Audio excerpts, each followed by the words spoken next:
updates from Omen Scobie's Twitter.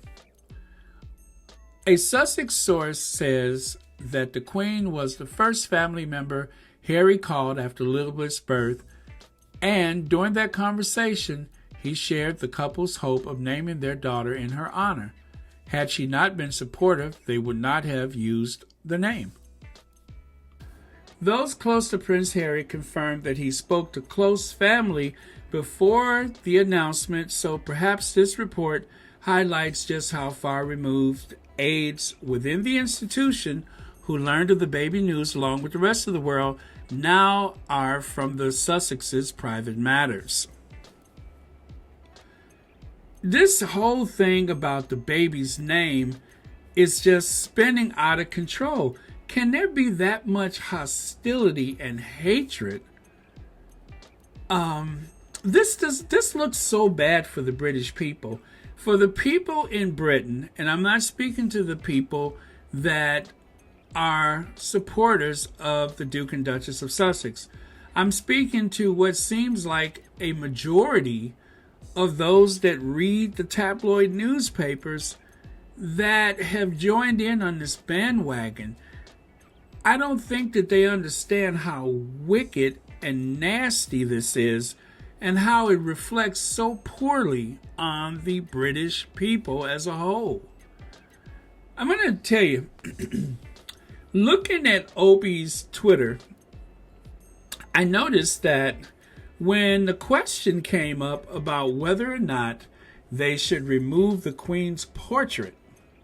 Now, this is a story that I don't have a full understanding of because, honestly, I don't get what the fuss is, although I shouldn't say that because that's not correct. I mean, I do kind of get it. But it says here, students at the University of Oxford's college have voted to remove a portrait of the Queen from its common room as they say it represents recent colonial history. Education Secretary Gavin Williamson branded the move as absurd, but what do you think? But what do you think? This is what I keep noticing about this question of anything to do with the influence or the position of the royal family. There's always that solid 40+%. Now here it says 40+%, well, 42.4% to be exact. It says 42.4% of the people surveyed, and this is out of 3,254 votes, 42.4% agree with the students. Then you got that 25.9% that doesn't care. And then there's the 31.7% to say that it's actually wrong and disrespectful to remove the portrait of the Queen from this common area. The young people are not connected to the royal family. And this is why William and Catherine, Cain and unable, this is why they decided that they need to get this YouTube channel going so they can appeal to the young. I don't think that's going to pull them out of the hole that they're in because those are two incredibly dull individuals. And the reason why they're dull is because they're disingenuous, they're phony, they're fake. I mean, honestly, it may sound cruel for me to say this, but they're not interested in this stuff. It almost took an act of parliament to get them to participate as working royals. So they're not doing anything that really suits them. They're doing what they have to do for the survival of the monarchy. I don't know if it's going to work. It seems like it's too little too late. They can't grow up William's kids fast enough to try to bring some new blood into this family. Their best hope was their last hope, and that was the Duke and Duchess of Sussex. They have really, really dug a hole for themselves. And they say if you find yourself in a hole, stop digging.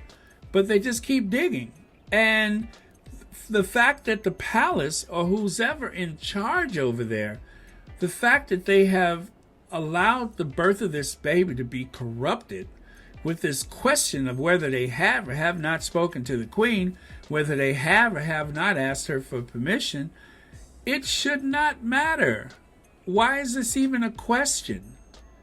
It's like some attempt, this underhanded attempt, or is it just plain blatant attempt to prevent people from enjoying the birth of this royal baby? But the more that they strike out against the Sussexes, the worse their situation becomes. This is really going to hurt them worse than it hurts the Sussexes. And if they don't get that soon, they are really, really digging that hole deeper and deeper. This needs to end today. They really need to stop this now. But I don't know how much of this is controlled by the institution, or if we should call that controlling arm of this the firm, or how much does this come from William or Charles or the Queen. But someone needs to put a stop to it. This is just ridiculous. And what's absurd is trying to create some kind of sympathetic place in the United States, in the hearts of Americans, for someone like the Duke and Duchess of Cambridge, for someone like Prince Charles. Like we're going to forget the nature of his relationship with the Duchess of Cornwall. People are not going to forget that. And these things will be highlighted whenever Charles and Camilla, William and Kate decide that they're going to come to the United States. It's not going to be pretty for them. I mean, they'll get a lot of polite, reactions in some places, but I think the United States and Canada, there's a lot of people that are just not going to feel that connection with them. And it's only going to get worse if you keep, pushing against or pushing back against the Duke and Duchess of Sussex. I'm giving you some good unsolicited advice. Stop it, because you're going to hurt yourself. If anything, and I do mean if anything, makes things difficult for the Duke and Duchess of Sussex, the polls may not reflect it right now because nobody's really taken polls since the Oprah interview. But the polls over here may not reflect it at this time, but you're going to find that the favorable ratings for the royal family is really going to slip. The only thing that's going to make it bump is when the Queen unfortunately passes away, or perhaps during the Queen's Jubilee. But after that, Charles, no. William, no. People are going to be reminded of how petty and cruel and mean-spirited that family has been toward the Duke and Duchess of Sussex. And they are really shooting themselves in the foot. And if they want to survive as an institution, they're going to have to stop this. Because I promise you, when it comes to the young, that part of British society, not in the U.S., not Canada, but that part of society, about 40% of the people over there, when you get to the youth, they don't seem to have much favorable opinions about the royal family. And as they get older and their numbers increase, and as more and more people immigrate to that country, you got a lot of old people from the colonies that still think that it's all so wonderful. But you can bet your windrush that that is going to change at some point. And you'll only have yourselves to blame. If you want to survive as an institution, this fight against the Sussexes is not the way to go. We got their backs over here. Sorry to tell you this, because I don't think you're getting it, and it's kind of embarrassing for you, and it's going to actually be very painful for the institution. But the Queen is not going to live forever. She may live another 10 years, but as time goes by, the prestige of that family is only going to slip. The only thing, when I think of Ford Fiesta and Pennywise out there trying to be relevant, not. When I think of Beatrice and Eugenie, not. When I think of the Duke and Duchess of Cambridge trying to relate to people, it just doesn't work. It just doesn't work. Jill Biden gave an amazing speech today in front of the troops upon the Biden visit to the United Kingdom. You could put the Duke and Duchess of Cambridge, and you could even tie Pennywise and the Jalopy. You can tie them all together, and they would not have given a more vigorous speech than what Jill Biden gave today. If you don't believe me, check it out. Look for the speech that Joe Biden and Jill Biden gave today at that Air Force base. But these royals that you have over there, it's just not the same. No one in that family can connect. None of them are effective speakers. And communication is really where the heart and soul of your support is going to evolve. It's not listening to hate speech from the tabloids is not going to help. Listening to hate speech from all of these Australian television stations, and those people are not going to help you. They are not going to help you. They are making your situation worse. And you are not doing enough to help yourself. The charm offensive of going to Scotland, they told you during the pandemic, don't come up here. And then you go up there anyway. And this idea that you're going around to thank people, to thank them for their service, to thank them for doing their jobs during the pandemic, that is how you justify the expense of your existence, is that you went on this tour to thank people in the NHS for doing their jobs. Good luck with that. Let me know how it works out. Anyway, I have gone on way too far, but my frustration about this baby's name is really building, and it's taking me to a place that I didn't want to be during the week when we ought to be celebrating. It's only Wednesday, and everything seems to be revolving around the baby's name. Enough. And when that bleeds into the mainstream media in the United States, then it just really becomes increasingly ridiculous. And people are going to see that for what it is. It's a baby, for God's sakes. They didn't ask the Queen. Do you think the people in the United States really get the idea that they didn't ask the Queen for permission? Do you think that's going to fly with a country whose existence is based on the idea of rejecting monarchy? Do you think that actually makes your case stronger? And what the people in the United States and what people in Canada think about the royal family is very important. The biggest frustration that they have right now, actually I'm going to tell you two. The first is they don't have Harry to kick around anymore. And along with that, they don't have Meghan with him. So that's a big strike against the monarchy, because you really needed those two and you don't have them. The second is, per COVID, you're not able to find some reason to go to other countries to help promote trade and to help reassure support for the Queen. The Queen is of the age where she's not ever going to travel out of the United Kingdom again. So she can't do it. So you're in trouble. Royal family, you are in trouble. Your existence, I mean, there will always be a royal family. There will always be a royal family.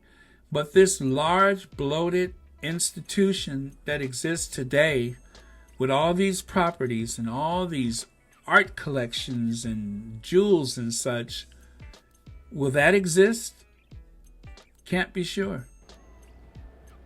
I don't know how that works in the future.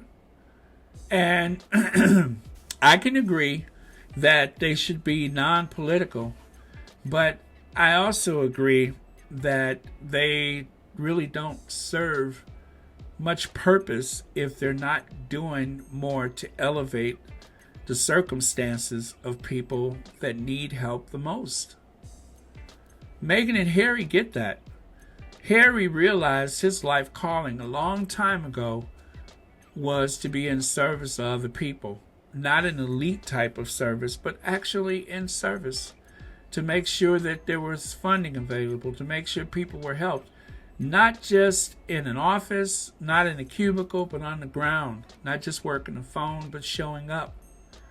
And Meghan, the whole thing with the Hupp kitchen, the Grenfell fire victims, she really showed the strength of a duchess without being political.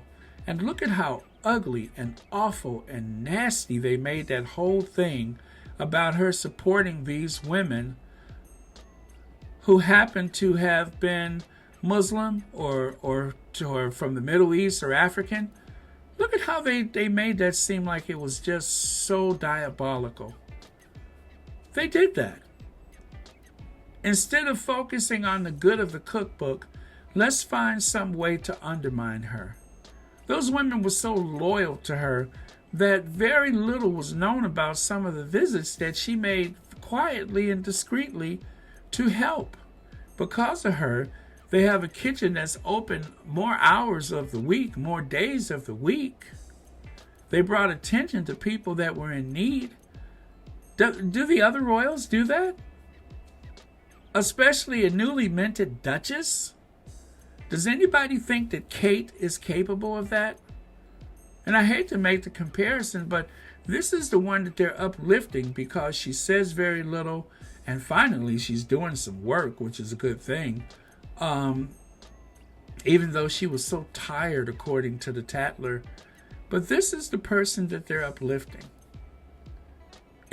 We have to fight the Sussexes any way we can, whenever we can, and try to make a few bobs while we're at it. That's the whole mantra of the tabloid press.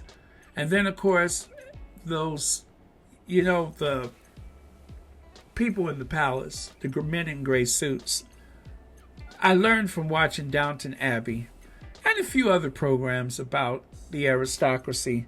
The servants, sometimes they are far more conservative and snotty than the actual families that they work for. They are way more judgmental than the master of the house or the mistress of the house. They're the ones who will go out of their way to make trouble for anyone that they think is usurping the aristocracy. You can have a penniless duke that is treated better than a duchess that has a history of working hard and coming from a lower class background, which is incredible. It's not respecting work, it's respecting the titles. Anyway, I have gone on way too far, but I have vented my frustration about this thing with the baby's name. And I was considering editing this down, but as it is, as I'm speaking, it is like 22 minutes into this rant. But, all I can say is just pray for all of those people. Pray that they finally see the light. And let's keep throwing our unwavering support to the Duke and Duchess of Sussex, because, as you can see, the battle is not over. The fight continues for their right to exist outside of that institution and actually thrive. These stories are designed to create fatigue, so that people are just so tired of hearing about them that they get angry. And it's designed to disparage their characters enough so that they cannot make money.